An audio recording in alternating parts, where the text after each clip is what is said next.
ఆధ్యాత్మిక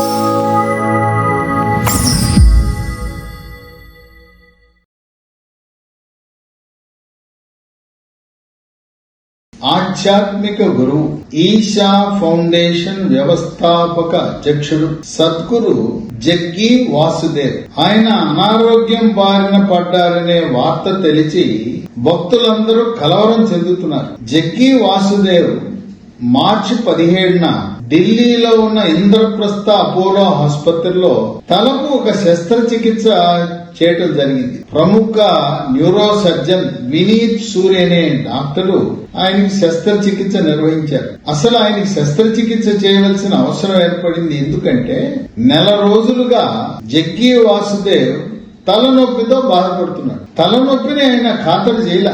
ఏదో ఆయనకు తోచిన తాత్కాలిక వైద్యం, గృహ వైద్యంతోనే ఏం కాదులని చెప్పి దినచర్య అలాగే కొనసాగిస్తున్నాడు.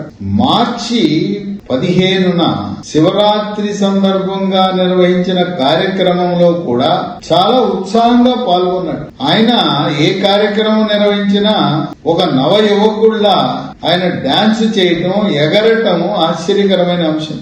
ఆయన వయసు 66 సంవత్సరాలు. కానీ ఆయన చూస్తే ఆయన చేసే కార్యకలాపాలు గాని, స్టేజ్ మీద ఆయన చేసే ఆ విన్యాసాలు గాని, అక్కడుండే ప్రేక్షకులను ప్రోత్సహించే విధానం చూస్తే ఆయన 16 సంవత్సరాల యువకుల్లా కనిపిస్తాడు. ఈ మార్చి 15న ఆయన కార్యక్రమం అయిన తర్వాత తలనొప్పి అధికంగా ఉంటే ఎంఆర్ఐ పరీక్ష చేయించారు మెదడుకి. ఎంఆర్ఐ పరీక్ష చేస్తే అక్కడ లోపల మెదడు లోపల రక్తము గడ్డలు కట్టుకున్నట్టుగా బయటపడింది. రక్తనాళాలు చిట్లి రక్తం గడ్డగట్టుకున్నది. ఈ మార్చి 17 కూడా అసలు ఆయన హాస్పిటళ్లకు దూరంగా ఉంటాడు, మందులు వాడరు. తప్పనిసరి పరిస్థితుల్లో భక్తుల యొక్క వినతి మేరకు ఆయన హాస్పిటల్కి వెళ్లాడు. అది కూడా తలనొప్పి అయితే వెళ్లేవాడు కాదు, తలనొప్పితో పాటు వాంతులు ప్రారంభమైంది. దాంతో పాటు ఎడమ పక్క కాలు, చెయ్యి కొంత బలహీనత వచ్చింది. పక్షవాతం వస్తుందా అనే అనుమానం కలిగిన సమయంలో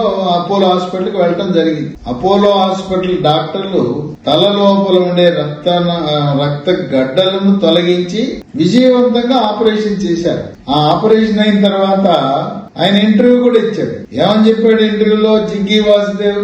నేను బాగానే ఉన్నాను, నేను ఆరోగ్యంగానే ఉన్నాను. డాక్టర్ లేదు, నా పుర్రెని కోసి లోపలికి వెళ్లారు. నా పుర్రె లోపల ఏమీ లేదని కనుక్కున్నారు. మళ్ళీ మూసేశారు. పుర్రెని తెరిచారు, పుర్రెని మళ్ళీ మూసేశారు. లోపల ఏమీ లేదని చెప్పి ఆయన చమత్కారంగా ఇంటర్వ్యూ ఇవ్వడం అనేది చాలా విశేషం. జగ్గీ వాసుదేవ్ ఆరోగ్యం గురించి ఎవ్వరూ ఆందోళన చెందవలసిన అవసరం ఏమాత్రం లేదు. ఆయన చక్కగా కోలుకుంటున్నారు.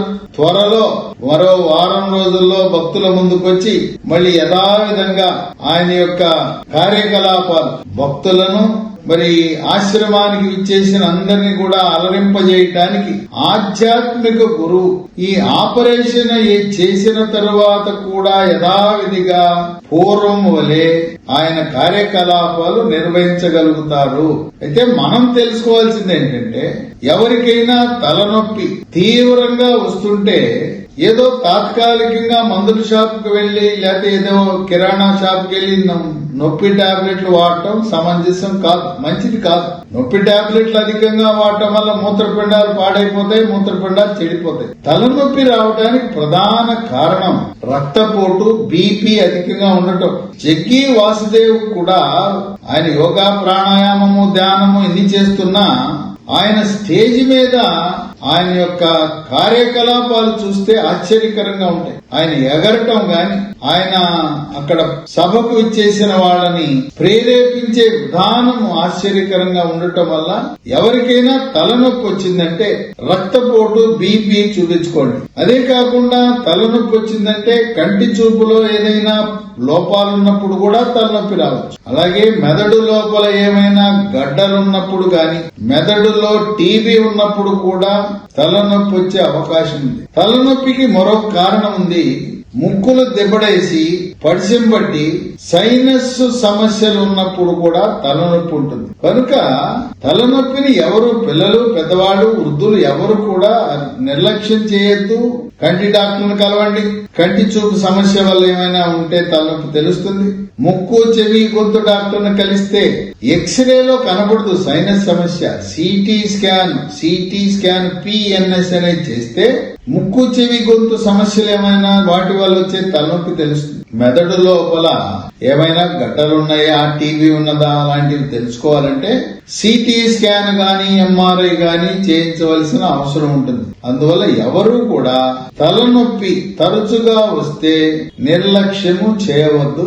భక్తుల యొక్క ప్రార్థనలు, అనేక దేవుళ్లను ప్రార్థించారు భక్తులందరూ కూడా. మా ఈశా ఫౌండేషన్ వ్యవస్థాపక చైర్మన్ సద్గురు జగ్గి వాసుదేవ్ ఆరోగ్యంగా మళ్లీ పూర్వంలాగా పూర్తిగా కోలుకోవాలని ఆ భగవంతుడికి చేసిన ప్రార్థనలే ఆయన పూర్తిగా కాపాడి మళ్లీ యథాతథంగా ఆపరేషన్ చేయకముందు ఎలా ఉన్నారో అదే స్థితికి మరొక వారం రోజుల్లో రాబోతున్నారనే శుభవార్తను విని భక్తులందరూ కూడా ఆనందంగా ఉండవలసిన అవసరం ఉన్నది.